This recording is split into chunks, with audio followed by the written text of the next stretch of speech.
Fala galera, Jesus Cop, Douglas Gonçalves por aqui para mais um Jesus Cop Podcast, copiando Jesus, toda quarta-feira.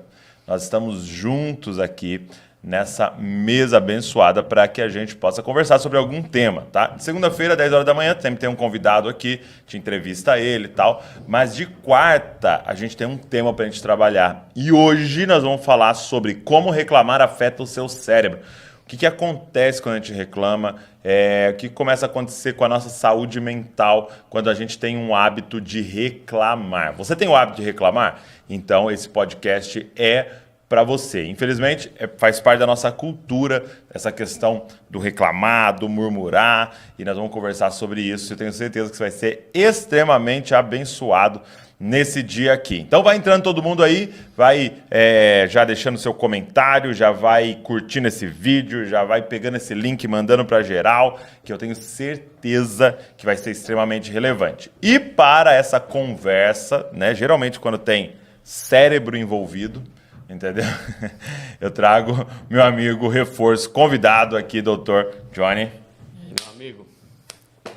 Beleza? Beleza, agora eu tenho uma caneca. Deixa eu ver. Dos dois lados tem? Tem, Olha, cara, que isso. Ó, vamos fazer uma fusão aqui então. Vamos lá. Ó. Depois faz um Reels assim, vira uma caneca. Que cor que dá amarelo com Bege. Muito bom, muito bom. Deixa eu te falar. Como é que tá essa vida de pai aí de 3? Nasceu Israel. Maravilhoso, né, cara? Não é à toa que a Trindade é trina. Porque 3 tem uma coisa mística no 3, assim. Maravilhoso. Tô muito feliz, cara. Muito feliz. Johnny acabou muito de bom. ter mais um filho, né? Israel. Nasceu Israel, junto com a Jéssica. E a Nós Jéssica também? terminamos o jejum por Israel Verdade. no domingo, na terça, ele estava ali nascendo. Verdade, né? Cara, Muito bom. maravilhoso. E como é que tá assim as noites de sono e tal? Tão tranquilas? Ou? As minhas estão melhores do que as da Jéssica, mas eu tenho, na medida do possível, sido parceiro. Mas o Israel é muito bonzinho, cara. O Israel é uma benção. Tem dormido a grande maioria das noites. Eu tava tentando Ele é uma reclamar benção. aqui, mas não tô conseguindo. Não, Israel é maravilhoso, cara. Não dá pra reclamar de Israel. Não dá pra reclamar Tem que de Israel. abençoar. Muito bom, muito bom. Então, eu queria só já ir reforçando para todo mundo estar com a gente aí. Pega já o link, manda para todo mundo, tá? Para a gente poder alcançar mais pessoas aí. Também, você aperta no curtir aqui, por exemplo, a gente está com 250 pessoas aqui, tem 83 curtindo. Então tem gente assistindo que não curtiu, tá? Aperta no curtir porque o YouTube entende que é relevante o conteúdo e aí ele começa a espalhar mais, mandar para mais pessoas. É por isso que a gente pede isso para vocês. E também, claro, se você não é inscrito, já se inscreve no canal aí para que você possa acompanhar tudo que a gente está fazendo, tá? Todos os vídeos que saem, você vai ser avisado aí. Então aperta aí no sininho também para te avisar de todos os vídeos. A gente tem vídeo todos os dias aqui, né? De vez em quando, no sábado não tem, mas todos os dias tem vídeo aqui para você acompanhar e tudo tem um objetivo só, deixar você mais parecido com Jesus. Deixar você mais parecido com Jesus. Vamos lá, vocês estão preparados? Hoje nós vamos falar sobre reclamar, né? E como reclamar afeta o nosso cérebro, né? Meu amigo, é interessante que reclamação faz parte, assim, de certa forma, da nossa cultura, né, Sim. cara? É um costume nosso, né?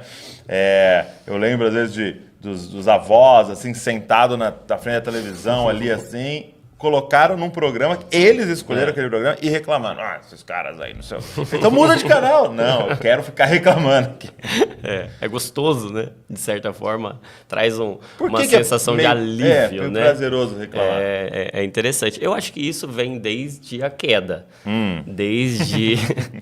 Desde Adão reclamando com o Senhor que ele havia dado a mulher. E aí, a partir dessa ocasião da queda, esse senso de culpa e de vitimismo traz como alívio, como fuga, a reclamação. Então, também o senhor me deu a mulher e aí eu comi o fruto e aí aconteceu o que aconteceu.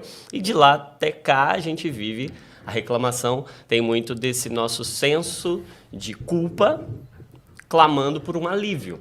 Então, quando eu reclamo, o meu cérebro alivia a minha sensação de desconforto. É interessante, Será funciona que- como uma droga, de certa forma, como um cigarro que a pessoa fuma. Tem um estímulo do sistema dopaminérgico Ok. e gera, mais uma vez, aquele círculo vicioso que é próprio dos vícios. Então, reclamar se torna um vício também, né? Será que tem a ver também, assim, uma coisa que eu tenho percebido é a gente precisa de uma sensação de que nós estamos fazendo algo a respeito. Sim, sim. Entendeu? Tá acontecendo algo comigo, tá acontecendo algo ao meu redor e eu preciso ter a sensação de que estou fazendo algo a respeito daquilo. E reclamar, queira ou não queira, é fazer algo, né? Então, tipo Por assim, mais eu que não tô seja falando algo- do assunto, eu tô dizendo que eu tô inconformado Não é com isso. resolutivo, Não é resolutivo de forma mas alguma, eu mas estou pelo menos eu fazendo tô algo. fazendo algo, né? Sim, sem dúvida. E é uma questão interessante, Dô, porque reclamar faz mal para o cérebro fisicamente, É né? mesmo? É. Já tem pesquisas, inclusive uma que é bastante conhecida da Universidade de Stanford, pesquisadores lá de Stanford, mostrando que reclamar encolhe, atrofia o cérebro. É mesmo. E principalmente numa área que é o hipocampo. O hipocampo é uma área que está muito relacionada a acúmulo de memórias, conceitos, aprendizagens novas e tem uma programação mental a partir desse encolhimento, dessa atrofia, para acionar esse sistema de recompensa e transformar isso em um padrão de resposta diante de situações negativas. E isso vai gradativamente se tornando o padrão de resposta diante de situações negativas. Só que esse encolhimento, ele vai prejudicando as novas aprendizagens, ele vai prejudicando a memória, nessa região do hipocampo, e ele vai gradativamente construindo uma visão de mundo negativa. Então, quem reclama sempre fica viciado em ver o negativo, em ver... Porque aquilo gera uma sensação de controle, gera uma sensação de alívio, gera uma sensação de fuga daquela realidade, e isso vai fazendo com que o olho fique treinado, o cérebro fique treinado para o que é ruim, para o que é negativo. Né? Então é como se eu amo reclamar, então eu preciso achar evidências para eu poder reclamar, né? Então eu fico treinado para olhar ao meu redor para que eu possa ter material para reclamar mais, né? Exatamente. Então tem 10 coisas boas, eu vou achar aquela que não é boa para eu poder, né? Exatamente. Exercer ali a minha prática de reclamar. Eu vi uma vez um vídeo do cara dizendo o seguinte, que a gente tinha que tomar cuidado quando a gente fosse contar os nossos planos. Então, assim, eu tenho uma ideia. Estou pensando em começar um canal no YouTube que vai falar de não sei o que, disso, daquilo e tal, e você conta para alguém, fala para alguém detalhado e tal. Ele falou que isso a gente já viu pessoas falando assim, não conta porque, né, o pessoal vai ter inveja, vai atrapalhar. E ele falando de forma mais científica, dizendo o seguinte, que quando você conta para alguém e fala, o seu cérebro não diferencia você ter feito realmente, começado o canal e tal, de contado. Porque o seu imaginário já está vendo o canal, já está vendo o projeto, já está vendo o que você está falando pronto. Então, meio que já satisfaz você só de contar. Então, por isso que às vezes a gente conta, estou pensando em fazer, e nunca faz. Sim. Porque é como se eu já estivesse satisfeito em contar. Em imaginar aquilo, entendeu? Sim. E aí eu fico pensando se não tem um efeito parecido reclamar, porque você reclama de uma situação, fala tal, e dá uma sensação de tipo assim, já fiz algo a respeito daquilo. E é muito interessante porque essa relação, reclamar é um dos problemas da fala, da palavra, né? Da nossa relação com a linguagem, com a verbalização. E não é à toa que a Bíblia nos mostra a palavra como um método criativo de Deus. Okay. Então você cria o seu mundo por meio das suas palavras. E a gente foi feito em imagem e semelhança dele, né? Exato. E Deus criou todas as coisas por meio da palavra. Então é a palavra que gera, é a palavra que cria o que não existe. Deus disse e aconteceu, e houve. Então, quando nós dizemos, nós estamos criando no nosso imaginário um mundo. O nosso cérebro emocional, essa parte afetiva do nosso cérebro, ela não é racional, ela é imaginativa, ela é visual. Então, por que uma pessoa aprende a desconfiar do mundo, mesmo por vezes crendo num Deus que diz, confie em mim, mas se ela viu ao longo de toda uma vida motivos para que ela desconfie de tudo e de todos, ela viu. Então, essa visão faz com que as emoções dela, que é uma parte da vida que é irracional, que não é pensante, elas tenham uma desconfiança impregnada no seu ser. Parece que está enraizado, é algo muito profundo, que demanda muita contemplação de Cristo para fazer com que aquilo seja transformado.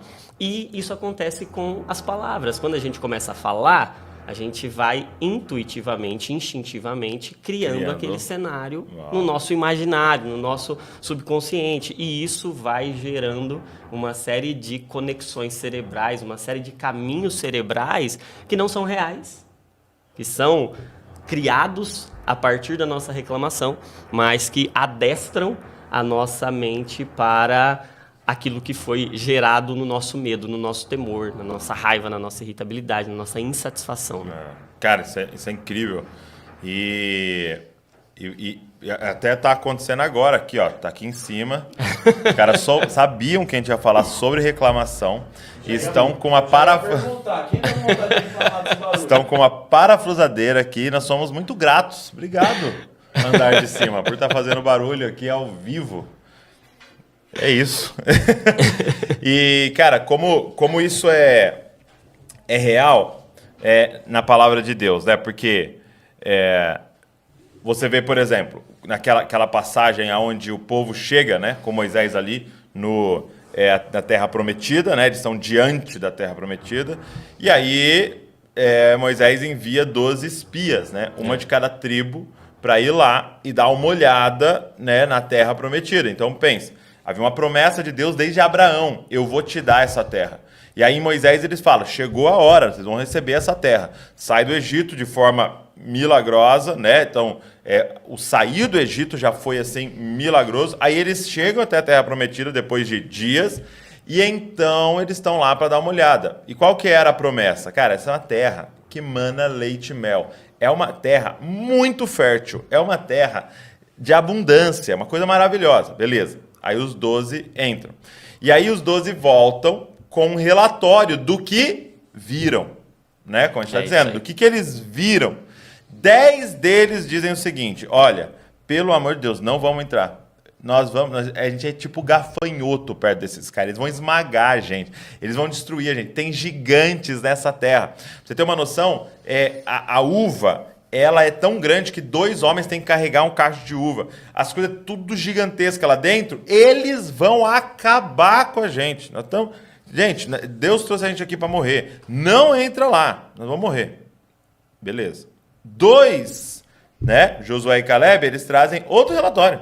Eles falam, cara, vamos embora, vamos para cima. É tudo que Deus falou pra gente. Tudo que ele prometeu. As coisas lá são gigantes. Um cacho de uva é tão grande que 2 precisa carregar. É tudo nosso. É exatamente o que Deus falou para nós. Vamos para cima que nós vamos vencer. Aí eu te pergunto, como pode as pessoas verem a mesma coisa, eles estão no mesmo lugar, eles estão na mesma cena e verem 2 coisas completamente opostas e quererem fazer 2 coisas completamente opostas diante do mesmo cenário. E a resposta é essa. São os 40 anos. Reclamação. Exato. Reclamação. Eles saem ali do Egito e até chegar naquele ponto ali, eles só fizeram uma coisa. Murmuraram. Ah, tá vendo? Você tirou a gente do Egito pra gente morrer no deserto. Ah, aqui nós estamos passando fome. Ah, agora nós estamos com sede. Ah, mas agora só come maná? Eu não estou enjoado de maná, eu queria comer carne. E não sei o que, a cebola do Egito era melhor. E eles ficaram reclamando durante todo esse período. O que aconteceu? ao chegar na Terra Prometida, ao chegar lá, eles estavam treinados, como o Johnny diz, treinados para enxergar mais motivos para reclamar. Eles treinaram o cérebro deles por causa da murmuração, da reclamação, para enxergar evidências de que Deus não vai cumprir a promessa. E por que Josué e Caleb não? Porque Josué estava ao lado de Moisés ali na tenda do encontro o tempo inteiro sendo imerso nas promessas, sendo imerso na palavra de Deus. Então ele não estava ouvindo a murmuração do povo, ele estava ouvindo as promessas do Senhor toda hora lá. Porque Caleb é da tribo de Judá, né? Caleb tinha semente do Cristo dentro dele, né? Então você vê que esses dois, eles estão com o cérebro treinado para enxergar tudo que é evidência de que é verdade o que Deus está falando. E aí eu ouvi uma vez uma coisa muito forte, né? Reclamação é intercessão satânica. Por que é uma intercessão demoníaca a reclamação? Porque ela treina você para dizer, Deus é mentiroso. Ele não vai cumprir. Ele não vai cuidar. Ele não está com a gente. Cara, isso é satânico, porque se eu sou salvo pela graça, eu sou condenado pela desconfiança. Isso aí. Se eu sou salvo pela fé, se eu sou salvo pela fé, crer, eu sou condenado pela desconfiança, a incredulidade. Então, de alguma forma, cara, é uma estratégia satânica para a gente desconfiar da bondade do caráter de Deus. Sem dúvida. E eu vejo um padrão, né, nessa resposta da reclamação. Reclamação é um comportamento, é um hábito, é uma ação. Mas ela está fundamentada em um sentimento. Ok. E qual é esse sentimento? Insatisfação. Qual é esse sentimento? Descontentamento. Então, eu tenho um descontentamento, eu tenho uma insatisfação, e aí, a partir desse sentimento, eu tenho o comportamento. E da onde vem esse sentimento? Sentimento é uma construção a partir do que creio. Então, da onde vem o sentimento? Ele vem de um pensamento, ele vem de uma crença. E qual é o pensamento? Qual é a crença? Deus não é bom. Deus não me ama. Deus não está no controle de tudo. Então, a raiz é uma desconfiança. É uma mentira, é um sofisma. É uma mentira, é um sofisma. Então, é essa construção. O que eu penso e o que eu sinto vai gerar o meu comportamento. E aí, quando eu estou preso dentro deste comportamento, isso cria uma prisão, como a gente já falou aqui inúmeras vezes, né? Se a verdade nos liberta, a mentira nos aprisiona. Então, toda verdade cria um caminho, toda mentira cria um labirinto. E a gente fica preso, por isso que é essa relação tão estreita entre os vícios, e reclamar é um vício, e a mentira. A gente conversou aqui um tempo atrás sobre pornografia. Tá encarcerado dentro de um cativeiro, de um labirinto, de uma mentira. Então, os hábitos, os vícios, eles são casas na mente. Por isso que tem esse nome, hábito, habitação. São construções que a gente tem na mente. Reclamar se torna uma casa. Mas onde está construída essa casa? Quais são os fundamentos dessa casa? Qual é a estrutura dessa casa? É um sentimento que não é um sentimento verdadeiro, não é um sentimento bom, não é um sentimento em Cristo, não é um sentimento de Cristo, não é um afeto de Cristo, e enraizado em uma mentira, em um pensamento, em uma crença mentirosa sobre Deus, sobre o mundo e, por vezes, sobre a si mesmo. Muito bom, muito bom. Então, já dando um spoiler do final, mas seria uma renovação da mente, dos meus pensamentos, que seria uma solução para parar de reclamar. Agora, de que maneira o reclamar afeta a nossa saúde mental? Você falou do cérebro, né? Como afeta. Mas qual que é a ligação de reclamar, de fazer uma reclamação e a saúde mental? Mas antes de você responder, fala pra gente. A gente tem um livro na Bíblia chamado Lamentações. Boa. Isso, né? E você vê muitas vezes Davi, muitos textos da Bíblia onde a impressão que eu tenho é que a pessoa está reclamando. Sim. Mas a Bíblia chama de lamentar. Exato. Qual a diferença? Exato. Lamentar é bíblico, não é pecado. E a diferença é justamente essa construção. O que tem no fundamento de um lamento? A gente tem, por exemplo, dos salmos, eu faço a salmoterapia, né, toda segunda de manhã. E um dos tipos de salmo mais frequentes até é o salmo de lamento. O próprio salmo da cruz, o salmo 22, em que Cristo declara ali na cruz, Deus meu, por que me desamparaste? Ele é um salmo de lamento. Tá reclamando? Não está reclamando, ele está lamentando.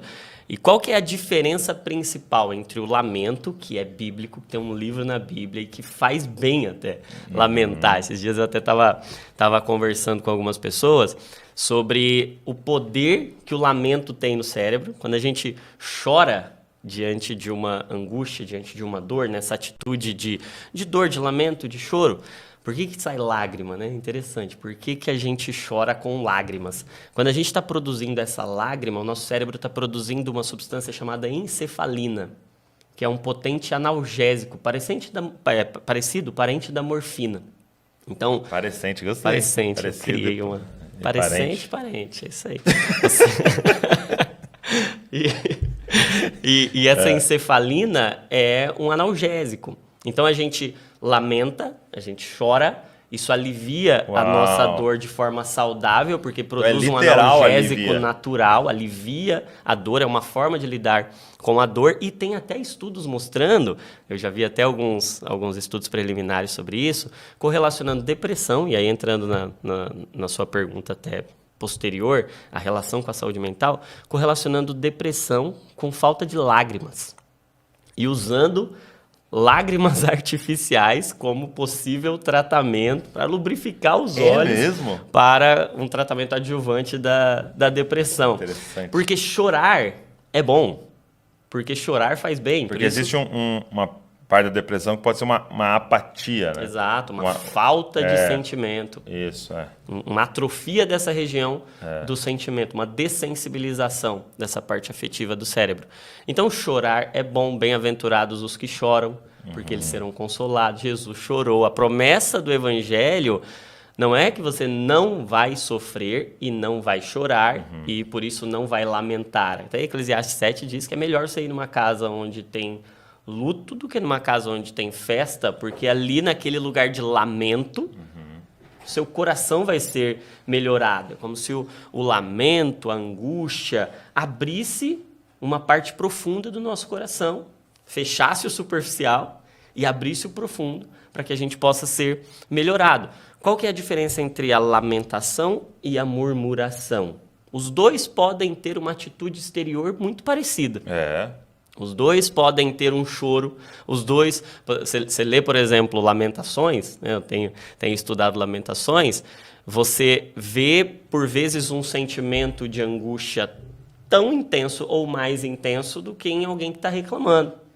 A questão é o que está por baixo, o que está na raiz. Você vê o tempo todo em Lamentações, mas nós confiamos no Senhor. Mas o Senhor está certo em fazer o que fez. Nós estamos errados, o Senhor está certo. E tem um coração confiante na bondade de Deus. Apesar do lamento, apesar da tristeza, o coração é de confiança. Então, o que diferencia a murmuração do lamento? O lamento, ele confia em Deus. O lamento, ele vê Deus com olhos de bondade. Por mais que ele veja a situação como ruim, a situação como triste, e a gente não... Primeiro Tessalonicenses... Então, assim, só para a galera entender, o que nós não estamos falando aqui é uma fuga da realidade. Não é um otimismo patológico. Num positivismo irreal, de tipo assim, não, tá doendo. Não tá doendo nada, tá tudo certo. Não chora, pare de chorar. Deus, aleluia, vai ser maravilhoso esse ano, é o melhor da minha vida. Não estamos falando disso. Nós estamos falando, sim, lidar com a realidade, mas não desconfiando da bondade de Deus. Você pode falar, está doendo. Sim, está doendo. Se está doendo, está doendo. E você pode lamentar estar doendo, mas não, Deus, é sua culpa, você não está cuidando de mim, você não é bom nada, você não está aqui. Não, está doendo, mas eu tenho para quem lamentar. É isso aí, exatamente. E é isso que está relacionado às implicações em saúde mental. Porque quando eu lamento e eu choro, mas eu confio, eu tenho uma esperança realista, eu não sou otimista ou positivista, eu sou realista. A situação tem problemas, tem dificuldades, nem tudo vai dar certo na minha ótica. Vão haver frustrações, afinal de contas, frustrações são uma forma de Deus dizer que Ele tem algo melhor para mim. Que esse século não é o meu ideal, exatamente, não é o meu lugar definitivo. E eu estou em um processo de transformação, então eu preciso dessa cirurgia de Deus na minha alma, e toda cirurgia dói. Então, se todas as coisas cooperam para o nosso bem, uma das formas da gente interpretar isso é uma operação. Muito bom. É uma cirurgia. Então, esse mundo é uma cirurgia, cara. E todas as coisas cooperam com Deus nessa cirurgia. Entendi. E qual é o objetivo final dessa cirurgia? É eu me parecer com Jesus. É uma harmonização facial. É uma harmonização espiritual e integral. Eu vou ficar inteiramente parecido com Jesus. E para isso, eu vou ter dor. Sim. E essa dor vai envolver lamento, vai envolver choro. Esse processo cirúrgico é doloroso. Deus está mudando meu coração, Deus está me mudando. Mas quando eu confio nele, aí a gente até já conversou isso aqui em um dos Divinamente, né? Eu estou lá aberto. Mas eu sei que quem está à minha frente não é alguém mau com uma faca na mão. Quem está à minha frente é alguém perfeito com um bisturi da palavra na mão, me transformando e me tratando, né? Sim. E aí, o que vai adoecer a gente?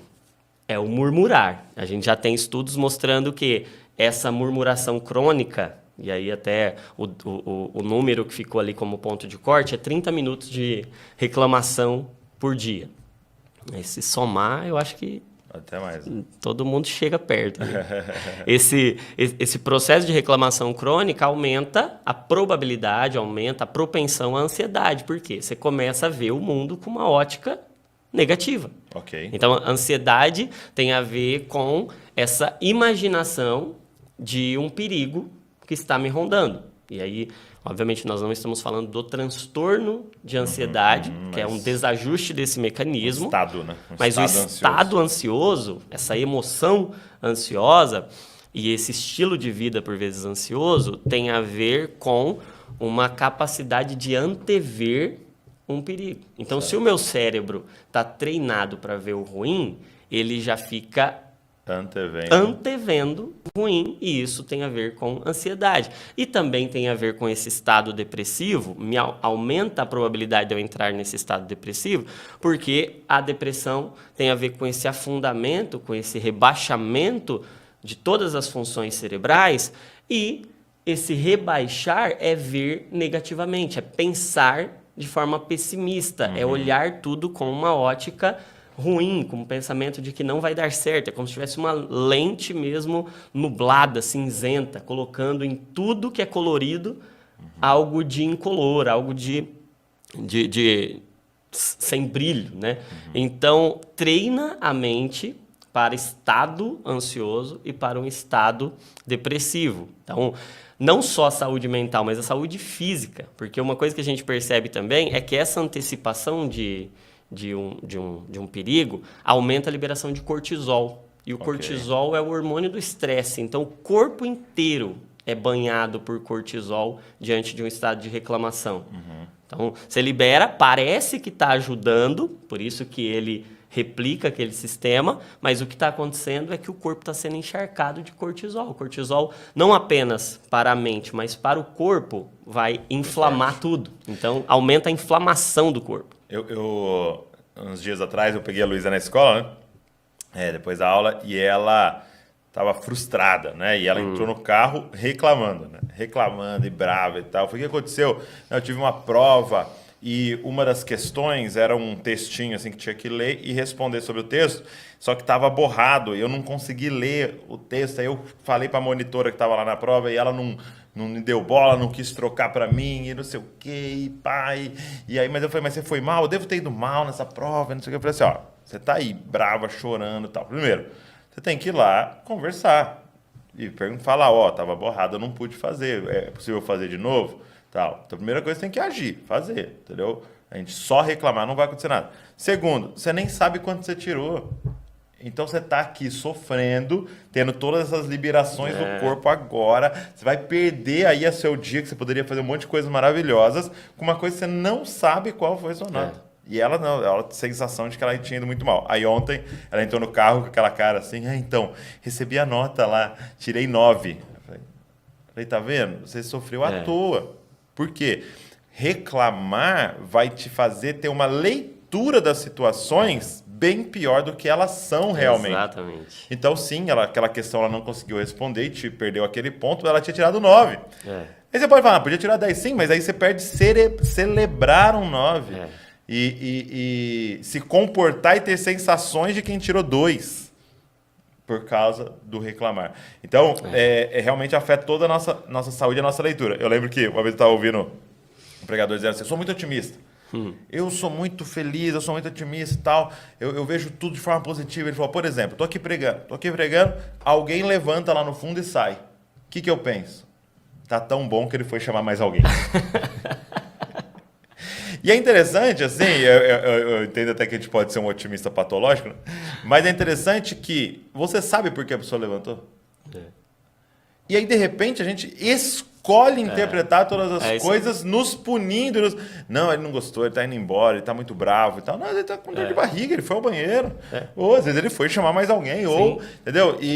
Só que esse reclamar vai nos treinando, né? Sempre para nos jogar para baixo. Agora... E para ver as pessoas por essa ótica, não só as pessoas, né? Eu acho que é essa visão tridimensional negativa. É desconfiar de Deus, é desconfiar de si mesmo e desconfiar das pessoas. Porque, por exemplo, nesse caso, a pessoa levantou e foi embora. Sim. Eu já desconfiei das razões dela e dos motivos dela, então criou uma desconfiança. Eu desconfio da minha palestra, eu já desconfiei né, do cara de ali, mim. Desconfio do outro, desconfio de Deus. Exato, desconfiei de Deus agora, que, poxa vida, não sou quem ele disse que eu seria, ou eu não consigo fazer o que eu deveria fazer, Deus não é suficiente para me usar, e aí por isso a pessoa está indo embora.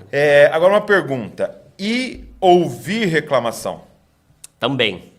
A gente tem neurônios espelho, e não é à toa que a gente aprende contemplando. O método de transformação do nosso cérebro é contemplação. Nós nos tornamos o que vemos. Aqui, ó, só me lembraram aqui que é o pastor Cláudio Duarte que falou isso. É isso aí, foi verdade. Legal. Falou até, e o diabo, né? Foi seu pai que contou? Meu pai conta, né? Conta, né? E o diabo? O cara rapazinho trabalhador. Né? Que ele não reclamava de ninguém. Aí alguém perguntou, mas e o diabo? Ele falou, cara, trabalhador. É um clássico do Josué Gonçalves. Mas então, e ouvir reclamação, né? Você tá falando que a gente tem neurônios espelhos. Que a gente vai se transformando o que a gente contempla. Então, o nosso cérebro entra numa frequência parecida com aquilo que a gente está contemplando. Então, se você vê alguém fazendo um ato de bondade, você entra numa frequência, até já contou aqueles experimentos relacionados à ocitocina. Quando você vê alguém fazendo um ato generoso, aquilo gera ocitocina em você por conta desses neurônios espelho. A gente tende a espelhar o que a gente vê. Então, ouvir reclamação também gera em nós o ambiente cerebral de uma reclamação. A gente entra dentro dessa frequência de reclamação e também aumenta lá a produção de cortisol, também vai gerar essa ativação do sistema de recompensa, criando um hábito, criando um vício, criando um padrão e fazendo com que você também tenha prejuízos no seu hipocampo, também tenha prejuízo no seu aprendizado, na sua memória, na sua saúde afetiva. Eu tô com dó dos psicólogos agora. Não, mas aí é outra lente, e os né? psiquiatras, Cara, é verdade. A lente faz toda a diferença. É, né? É. Porque a gente tá falando aqui, ouvir reclamação pode te prejudicar. Só que, por exemplo, e se você mora numa casa onde as pessoas têm o costume de reclamar, como você vai fazer? Você vai falar, mãe, pai, estou indo embora, tal. Não, provavelmente você não consegue fazer isso. Ou você trabalha ao lado de pessoas, talvez você não vai conseguir sair daquele emprego, tal. Alguns círculos de amizade você pode até escolher, né? Isso dá para você, sim, se afastar de algum grupo, né? Mas eu percebo que hoje existe um tipo de conteúdo, de vídeo, de canal no YouTube que é feito feito com base em reclamação. Que tipo assim, olha o que aconteceu lá e a gente vamos malhar o fulano e vamos malhar o ciclano e a situação. A e cultura do cancelamento. A gente vai e escolhe estar ali ouvindo aquilo, né? Agora, tem essas coisas eu consigo escolher, né? Ó, esse ciclo de amizade eu não quero, eu não vou ficar entrando nesses vídeos e esses conteúdos. Mas, e quando são situações que não tem como, né? Tem uma lente? Tem uma lente. E aí eu queria propor um trocadilho, né? A gente faz aqui o quadro Divinamente. E Divinamente podia ser também uma divina lente, né? Por que uma divina lente? Divina lente. Porque é como ou através do que você enxerga uma reclamação. Né? É um intermediário. Né? Paulo diz que nós temos um mediador, que é um intermediário, que é um mediador. Né? É alguém que fica no meio. E é assim como o seu óculos, ele é um intermediário. Ele é um mediador entre você e as coisas. Então você vê melhor essa caneca. Eu aposto que se eu colocar essa caneca um pouquinho mais longe aqui, você tiver sem o seu intermediário, sem o seu mediador, sem a sua lente, você vai enxergá-la distorcida. Então isso vai ser uma distorção. O que a gente precisa? E tudo nessa vida precisa de um mediador. Esse mundo está todo distorcido. E a reclamação é uma distorção. É uma distorção de Deus, é uma distorção do outro e é uma distorção acerca de mim mesmo. Como que eu corrijo distorções? A partir de uma lente divina, a partir de uma mente divina. Então eu preciso agora de um intermediário. Eu não vejo Cristo em tudo. Tem coisa que é má, eu não posso ver. Exato. Cristo não está lá, mas eu posso ver tudo através de Cristo. Então, eu não vejo meu óculos o tempo inteiro, né? Exato. Mas eu vejo tudo através dos meus óculos. Então, essa é a cura. E como é que eu posso conviver num ambiente de murmuração sem me tornar um murmurador, com um intermediário? Com alguém que me mostra Deus como Ele é, que mostra o outro como Ele é e que me mostra como eu sou. Eu preciso dessa lente. Há um só mediador entre Deus e os homens. Jesus Cristo. Então é a mente de Cristo, os sentimentos de Cristo, os pensamentos de Cristo, que vão fazer com que eu olhe para algo que não expressa ainda a realidade, a imagem de Cristo, mas veja como pode ser. Então eu vejo a partir de uma lente de contentamento, porque eu vejo contentamento em Cristo. Muito bom. Eu vejo com uma lente de satisfação, porque eu vejo satisfação não em quem eu estou vendo, mas no Cristo que é o intermediário, que é o mediador entre Deus e os homens. Sim. Então eu posso olhar para alguém que está cheio de distorções e enxergar Cristo. E através de Cristo eu posso mostrar para aquela pessoa quem ela pode ser em Cristo. Muito bom. Então, eu acho que a gente tinha que ir caminhando para o final do nosso podcast. Olha. Bom, E falar sobre como que a gente, então, pode vencer o vício da reclamação, né? Como é que eu faço para vencer esse vício? Se eu estou vivendo isso, se você está vivendo isso, se é uma prática sua, como que a gente pode vencer isso, né? Até alguém perguntou, como é que eu faço para repreender quem reclama? Né? Então, eu quero dar uma orientação. Fica aí comigo. Então, nós vamos falar sobre como que a gente faz para vencer esse vício e também até como lidar com as pessoas que reclamam ao nosso redor. Antes, deixa eu só mostrar para a galera, para você que está com a gente aqui, temos a honra, né, de apresentar aqui, um filho, né? Olha só. Divinamente é o novo livro do Dr. Jonatas Leônio, Dr. Johnny, Aprendendo a Pensar e Sentir como Cristo. Eu e o Johnny, nós temos um quadro aqui no canal que é o Divinamente, que é divinamente, né? A mente divina, pensando, sentindo, se comportando como Cristo. A gente não quer só o comportamento de Cristo, nós queremos aprender a pensar como ele pensa, a sentir. Tem em vocês o mesmo sentimento que há em Cristo Jesus. Então, Divinamente vai te ajudar a desenvolver os pensamentos, o sentimento de Cristo. Cara, ficou um livro incrível. Como é que está sendo o feedback da galera? Está começando a chegar nas casas agora aí, né? Está sendo muito especial, muito, muito lindo ver o que o livro é capaz de fazer, né? Porque os vídeos já fazem algo Sim, muito já legal, recebe muito feedback. a gente já recebe bastante feedback, mas o livro ele tem algo de especial. Não é à toa que Deus escreveu um livro para se comunicar com a gente, né? Exatamente. O livro tem algo de muito especial. Tem sido um tempo muito É porque muito lindo, o vídeo a gente consegue colocar Deus para tocar ali, vai lavar uma louça, faz um negócio e tal. Dá Agora pra o fazer livro duas coisas ao mesmo tempo, você né? tem que sentar. E tipo assim, eu vou mergulhar nesse conteúdo aqui e não tem um outro caminho para isso. Então, o livro realmente ele é especial. E você rabisca ele e tal. Isso é muito legal.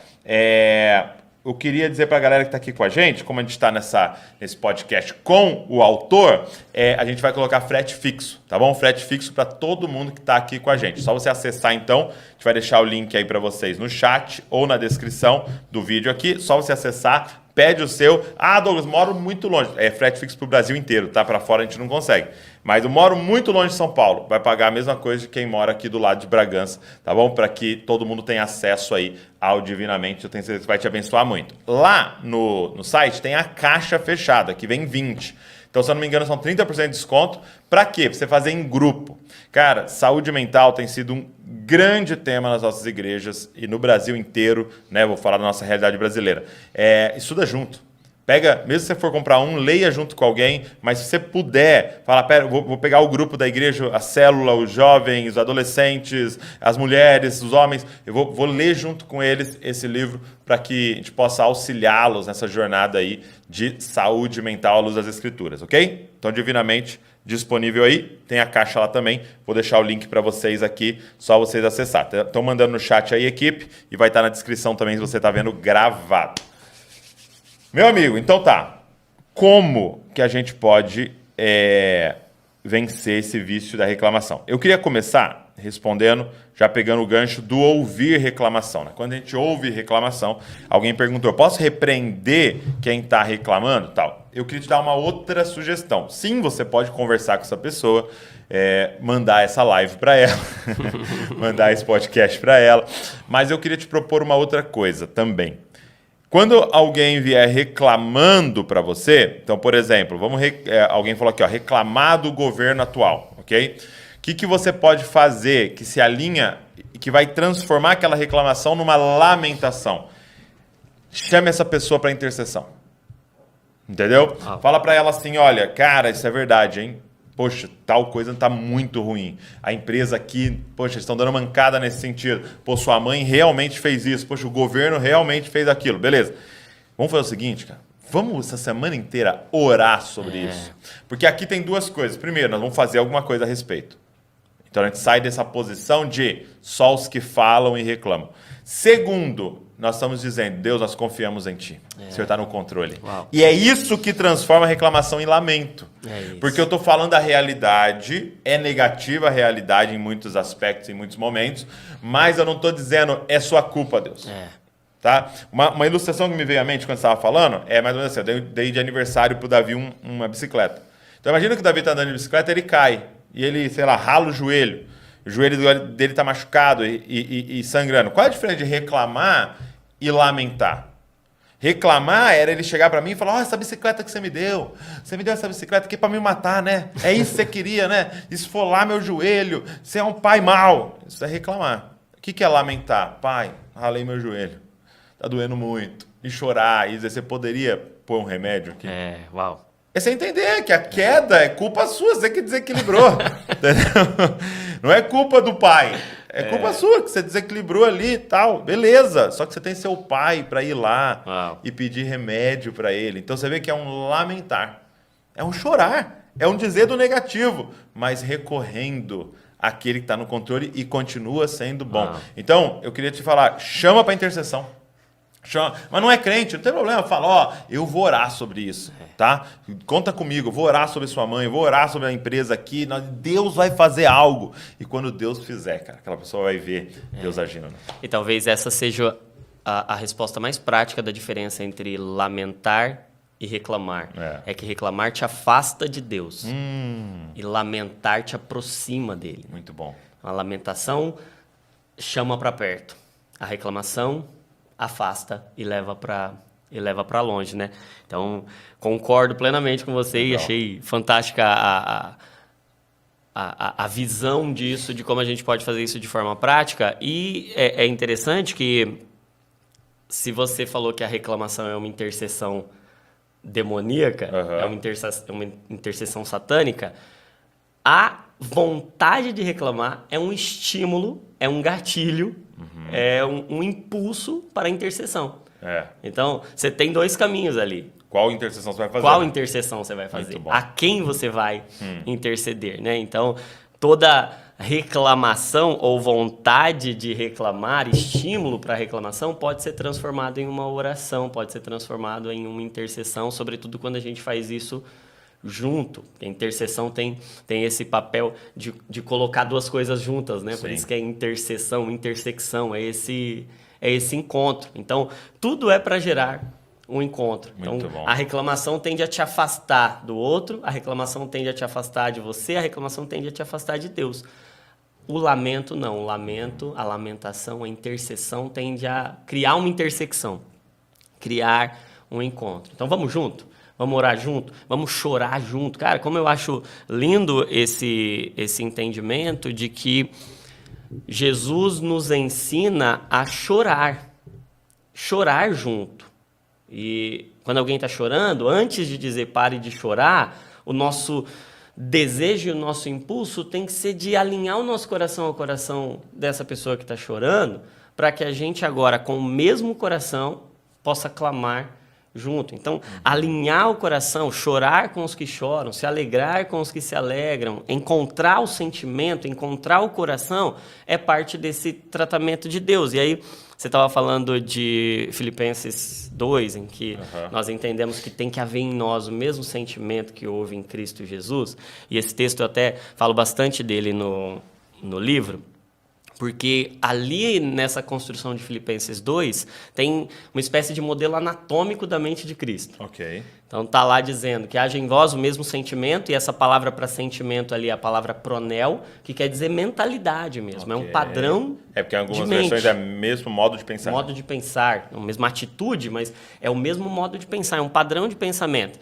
E aí o texto diz que mesmo sendo em forma de Deus, não teve por usurpação ser igual a Deus, ou seja, a mente de Cristo, ela tem uma natureza divina, mesmo sendo Deus. Então, nós agora podemos ter acesso a essa mesma mentalidade. Por quê? Porque nós temos uma natureza divina, nós temos o Espírito dentro de nós. Pedro vai falar, né? Exato. Então, nós temos a mente de Cristo. Paulo vai dizer aos Coríntios. Nós já temos a mente de Cristo. A natureza divina está em nós. Porém, ele vai dizer que, mesmo tendo essa natureza, não desprezou a sua humanidade. Ele aceitou a sua natureza humana. Então, tem uma natureza divina dentro de nós e tem uma natureza humana dentro de nós, porque Cristo não veio nos ensinar a sermos espirituais apenas. Cristo veio a ensinar seres espirituais a viverem como seres humanos, plenos, completos, perfeitos. E aí a própria continuação do texto, e aí que vai assumir o sofrimento como parte da vida, que mesmo sendo Deus não teve por usurpação ser igual a Deus, antes esvaziou-se a si mesmo, tomou uma forma humana e foi obediente até a morte de cruz, ou seja, sofrimento. Cara. Se tem algo que precisa ser desenvolvido em nós para esse tempo, para a igreja madura de Cristo, é essa visão do sofrimento como parte do aperfeiçoamento de Deus, porque o próprio Cristo aprendeu a obedecer por meio do sofrimento. Então, o sofrimento que gera reclamação é o sofrimento que pode gerar transformação e que pode fazer com que a gente se assemelhe mais a Cristo. E aí, a própria continuação do texto de Filipenses 2, lá no verso 14, vai dizer: fazei tudo sem murmuração, nem contenda. Ele já liga com isso. Ele já liga com isso, cara. Ele já liga com isso, dizendo que vocês agora podem resplandecer como luz, como luzeiros no mundo. Então, a reclamação apaga a sua luz, cara. E quando você faz sem murmuração, entendendo que o sofrimento é meio para um fim, que é Cristo. Cara, o nosso fim não é o prazer de uma vida sem sofrimento. O nosso fim é Cristo. E Cristo é a cura. Eu digo aqui no livro que saúde mental não é não ter sofrimentos, ou não ter problemas, ou não ter doenças. Saúde mental é ser como Cristo. A cura não é ter o problema resolvido.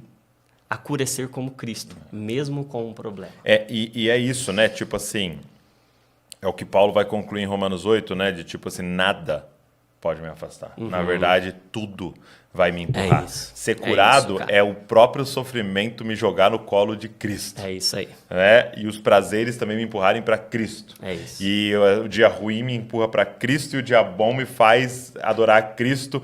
Então, mas o que você está dizendo é o seguinte, que existe uma base, né? Quando que o sofrimento me faz reclamar e apagar a luz e quando que o sofrimento me faz desenvolver e acender ainda mais? É se eu me agarro a uma âncora, né? Qual é a lente que eu vejo Ele o mundo? me ama, está no controle de todas as coisas e é meu pai. Então, tipo assim, eu não deixo a situação me fazer reinterpretar minha base. É isso aí. Essa é a base. Então aí eu me agarro ali e aí o sofrimento ele é adubo, né? E faz isso aí. eu crescer. A cruz Agora, é minha se eu âncora. deixo desconfiar, É isso. é, É isso. A cruz é minha âncora, a cruz agora é minha lente e Cristo agora é o meio pelo qual eu enxergo a vida. Então eu vejo tudo através de Cristo. E se eu vejo tudo através de Cristo, todas as coisas podem me fazer bem, porque todas as coisas cooperam para o bem daqueles que o amam e o bem é se parecer com Jesus, né? É interessante que alguém até colocou aqui assim, uma coisa aqui. Colocaram aqui assim, uma estratégia, né? Faça um pote da reclamação, né? Toda vez que você reclamar, você põe R$1 lá, né? E isso é muito legal e é uma estratégia maravilhosa, obrigado por quem escreveu, mas não é uma estratégia para resolver. Não é positiva, né? E porque senão ela é um adestramento de comportamento, é punitivo. né? Ela é um adestramento. Eu acho legal a estratégia, eu faria. Para quê? Para você saber o quanto você reclama. Então aí você vai parar no final do dia, no final de semana, no final do mês, vai falar, nossa, tem R$200. Então quer dizer que eu reclamei. É diagnóstico, não é terapêutico. Mas não é a solução. Por quê? Porque a gente está dizendo para você que o problema é uma raiz. É um pensamento mentiroso. Então, faz pra você ter um diagnóstico, né? Ou quantas vezes te veio à vontade e você até brecou, mas para você identificar, peraí, tem uma raiz aqui. Qual é a raiz? Uma desconfiança do amor de Deus. E aí é a solução dos salmos, porque você falou, né? Com frequência o salmo lamenta. E aí qual que é a solução que o salmo traz? É toda hora ele dizendo, minha alma, Espera nele, confia nele. Você está na sombra das asas dele. E aí, Davi fica lembrando a si mesmo o tempo inteiro de tipo assim, ei, não desconfia dele. Pode falar de tudo que está rolando ao seu redor, chorar, doer, espernear, cair no chão, mas não desconfia de que ele saiu do trono. De que ele saiu do governo, de que ele te ama, de que ele está cuidando de você, e mesmo você não enxergando. Porque é mais ou menos como uma criança de 1 ano, né, tomando vacina. Parece destruição, morte, que seu pai está deixando alguém te furar. Mas é alguém cuidando de você em meio àquela dor. Aquela dor está te curando, vai ser uma bênção na sua vida. Então, eu acho que um ponto é esse. Tipo assim, use essas estratégias que né, nos ajudam até a identificar o quanto a gente reclama, por exemplo. Um caderninho da gratidão, tudo isso é muito legal. Mas, lembre-se, nós precisamos ir na raiz. Há uma incredulidade no nosso coração que desconfia de Deus. Né? É isso aí. E é interessante porque até essas estratégias punitivas, o cérebro reconhece isso. Ele reconhece como algo... Gera uma dor, gera um desconforto. Eu quero me afastar e eu inibo aquilo. Isso é legítimo também, né? Porém, não trata a raiz, de fato, e eu acho que a raiz, de fato, é que nós precisamos de um salvador. O tempo todo. Não é quando a gente levanta as mãos, vai lá na frente da igreja e diz, eu estou entregando minha vida ao Salvador Jesus. Sim. Eu enxergo a dor, o sofrimento, o desconforto deste mundo, a deformidade que faz com que a gente não se conforme, e não se conformar não é simplesmente ter uma aceitação ou não se conformar e dizer, cara, não cabe aqui. Sempre vai ter, todo dia vai ter alguma coisa que me mostra que eu não caibo, que ou falta ou sobra o tempo todo. E aí a dor não tem esse nome à toa, a dor é um clamor por um Salvador. Então, ao invés de reclamar, eu tenho que clamar ao Salvador, porque a dor está o tempo todo dizendo, você precisa de um Salvador, você precisa de um Salvador. Então, corra para Ele, chore aos pés dele, chore com ele. Estou lendo um livro, chama Gospel Fluency, que é você ser fluente no Evangelho, né? Assim como você pode se tornar fluente numa língua, ser fluente no Evangelho. E aí, o autor vai defender algo muito interessante, sim. Ele vai defender que evangelismo não é somente para o não crente. Evangelismo é algo que precisa ser feito o resto da vida. É isso aí. Por quê? Porque você vai identificando áreas da sua vida que tem que ser evangelizadas. Então, você aceitou Jesus, você entendeu, ele é seu Salvador. Tá, mas você começa a reparar, e aí eu quero te dar até uma dica aqui, você que está com a gente. Áreas que você reclama são as áreas que precisam ser evangelizadas. Por quê? Tá tudo bem aqui na igreja, tudo bem e tal, mas quando chega na minha profissão, no meu salário, eu tendo a ficar reclamando. Então, precisa ser evangelizada. Você ainda não entendeu que o seu pai te ama e está no controle, ele cuida de você e tal. E aí você precisa evangelizar a si mesmo, né? Naquela área. Ou não, minha reclamação é meu casamento. Ei, meu marido, meu Deus do céu, minha esposa, não sei o que e tal. Então você precisa ser evangelizado, porque você ainda está atrás de salvação no outro, você ainda está atrás de satisfação do outro, e ainda o evangelho precisa alcançar essa área. Não, minha reclamação é quando é tal assunto. Então, fica uma dica aí de diagnóstico. Qual é a área que ainda tem que ser evangelizada? A área que eu mais reclamo. Uau, muito bom. Porque é como se fossem camadas, né? Sim. A gente vai criando gavetas, né? E eu preciso abrir um armário para dentro daquele armário encontrar uma gaveta, e o evangelho ele tem esse poder crescente, progressivo, e quanto mais ele penetra, quanto mais ele entra, mais profundo ele consegue chegar. E a gente tem cômodos tão profundos da nossa alma, e quando a gente fala de mente, a gente tem traumas tão profundos, a gente tem raízes tão profundas, a gente carrega coisas que a gente nem sabe que carrega.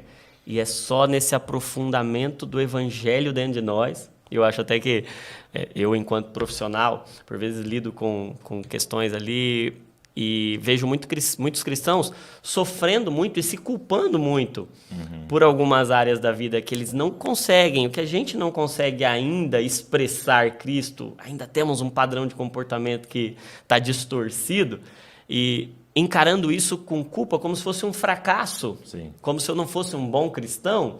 E na realidade não, é uma oportunidade, cara. É Deus me dando agora a oportunidade de acessar um lugar que antes era inacessível. Esses dias mesmo conversava com uma irmã em Cristo e ela dizendo, tem isso aqui eu não consigo vencer, isso aqui parece que não existia, mas agora de repente apareceu, e glória a Deus que agora apareceu. Foi jogado luz ali, né? Agora tem luz, agora tirou a pedra e agora pode ressuscitar. Muito bom. Ó, tem alguém que falou aqui, pra gente terminar, eu queria usar alguém que falou aqui, ó. O Douglas, todo de azul, tá parecendo um Smurf. Não era isso que eu queria ler aqui, tá? Ele acabou de me dar de aniversário essa blusa. Nós somos patrocinados pelo Leuc. Pela Leuc, ó. Leuc, ó. Procura aí depois no Instagram. Seja luz, nosso amigo Rogério Berlato. E o Luciano cuida lá, ó. Acabei de ganhar, viu? Invejosos falando que parecendo um Smurf. Alguém falou o seguinte. Deixa eu achar aqui. Se eu não achar, eu sei de cabeça, que eu queria ler exato. A pessoa falou sobre o carro dela.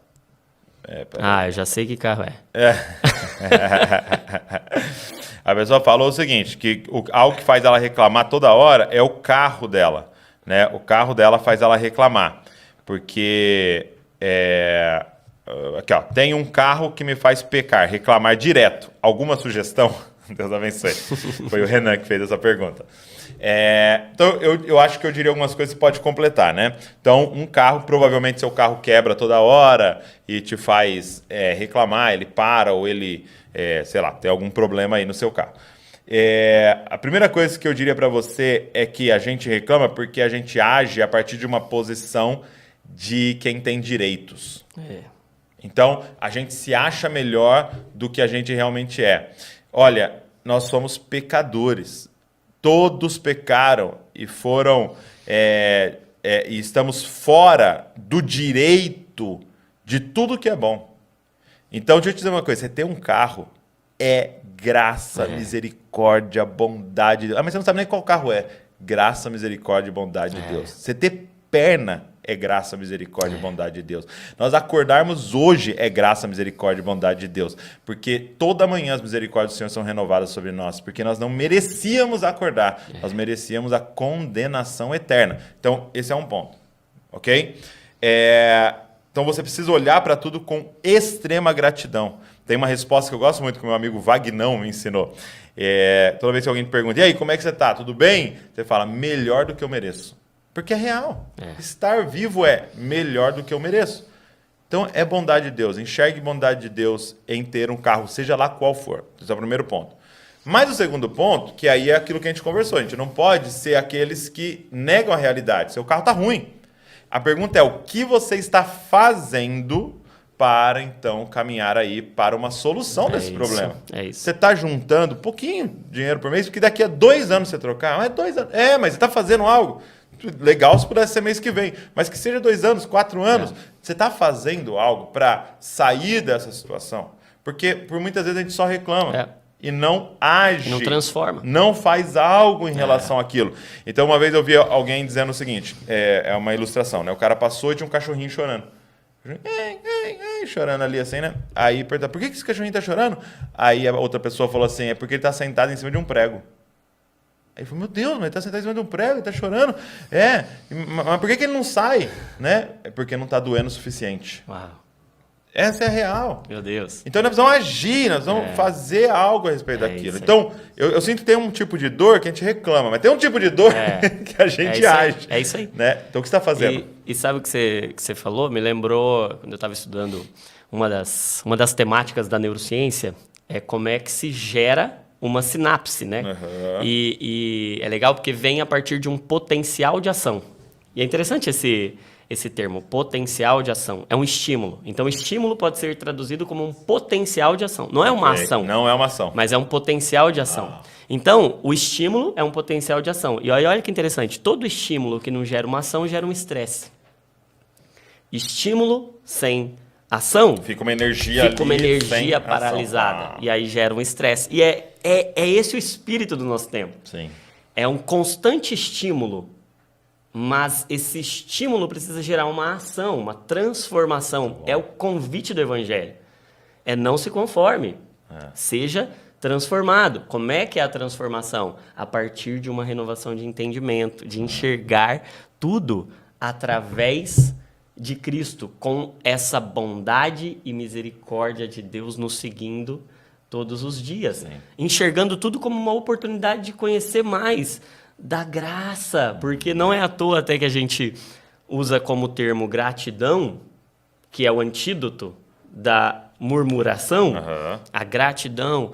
Em tudo dai graças, e não é por tudo dai graça, é em tudo. Em tudo, uau, entendi. Porque eu posso estar diante de uma situação muito ruim, de uma tragédia, de algo lamentável, e eu não vou dar graças por aquilo. Por aquilo, não. Mas, apesar daquilo, eu posso dar graças. Por quê? Por causa da graça. Muito bom. Porque gratidão é sinônimo de ação de graça, porque é o resultado da graça. É a ação da graça de Deus em mim. Então, a graça agindo em mim me faz ver que eu não merecia nada, que eu merecia a morte, que eu sou filho da ira e merecedor de condenação, e hoje eu estou vivo. A nossa situação não é de pessoas boas buscando sua recompensa. A nossa situação é de mortos que foram ressuscitados pelo poder tudo é lucro de Cristo. A partir de agora. É lucro. Tudo é lucro. Cara, alguém falou o seguinte, ó, é muito boa isso aqui. Eu acho que dá pra gente resumir nisso aqui, ó. Sou muito crítica. Isso é reclamação? Foi a Madalena que perguntou. Madalena, vai depender. O que essa crítica ou essa, quando você identifica algo errado, faz com você? Te desanima, vontade de desistir e ir embora? Sim. Porque isso é uma desconfiança do amor, da bondade de Deus, de que Ele está no controle. Isso te faz agir e fazer algo a respeito para melhorar aquilo? Não, isso é uma dádiva de Deus. Então eu vou dar o exemplo de, poxa, muita gente reclama da sua igreja. Vamos dar um exemplo. Reclama que o pessoal está pregando algumas coisas erradas lá, não está legal, ou as mensagens não falam de Cristo, sei lá. Há uma reclamação. o que você pode fazer? Desanimar, dizer, olha, Deus abandonou a gente aqui. Não! Deus não abandonou vocês. Olha só que interessante. Deus escolheu alguém para ver o problema. Quem? Uau. Você. Deus não abandonou vocês, ele já enviou alguém lá para resolver, porque tem alguém vendo. Tem um monte de gente que nem tá vendo. Tá dando aleluia, glória a Deus lá e tá feliz da vida, sendo muitas vezes até enganado ali, mas alguém viu. Agora, perguntei se alguém tem coragem de se matricular num curso de 4 anos de teologia e estudar horas por dia para se preparar para ser a solução da crítica que Deus permitiu você ver. Então essa vai ser a diferença. Deus está no controle, a ponto de já ter enviado alguém para solucionar, que é você. Muito bom, hein? Né? Então, eu acho que a gente precisa se levantar aí para fazer algo a respeito. Mesmo que sejam pequenas ações, pequenas coisas. Deus quer nos usar. É isso aí. Meu amigo, é isso aí. Gente, então, para encerrar, Divinamente, o livro aqui novo, do Dr. Jonathan, está disponível, frete fixo, corre porque está acabando, tá bom? Você assinou muito. Você viu? Hoje eu tava com uma dor, eu falei, por que tá doendo meu braço, cara? Já assinar livro. Tá acabando já a primeira edição, a gente até já pediu mais, mas pode ser que acabe antes de chegar o novo. Então corre, pede o seu, tá com frete fixo aí para todo mundo. Link tá aí, dá pra pedir a caixa para você estudar junto com a galera, Divinamente. Meu amigo, obrigado. Obrigado, mano. Obrigado por esse tempo aqui, viu? Sou grato a Deus pela sua vida. Eu sou grato a Deus pela sua vida também.